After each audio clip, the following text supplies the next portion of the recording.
I'm Eric Boehm, Curator of Aviation here at the Intrepid Sea, Air and Space Museum. Today we'll take a look at possibly the most remarkable airplane in our entire collection, the Lockheed A-12.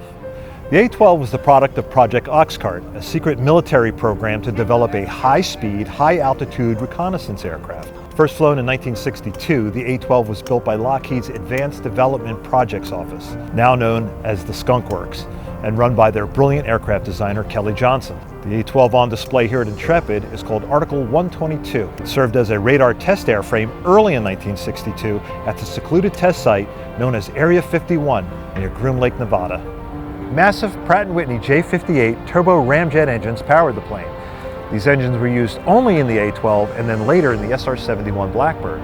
These pointed parts at the front of each jet engine intake are called shock cones.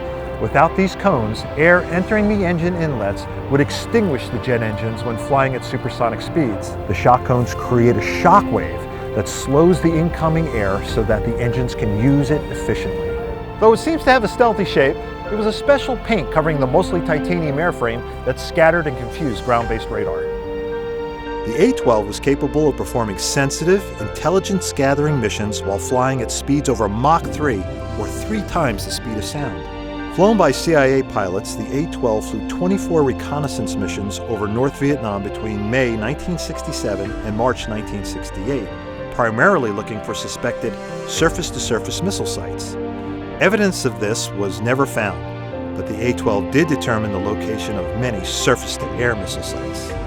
A-12 missions were also flown over North Korea in 1968. On January 23rd of that year, the North Korean military captured the United States intelligence gathering ship USS Pueblo.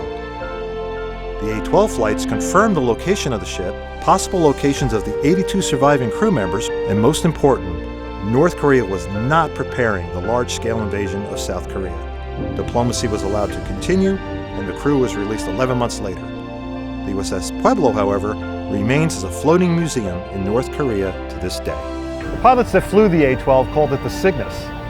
It's considered by many to be the pinnacle of aircraft development, especially when you're regarding top speed and altitude achieved.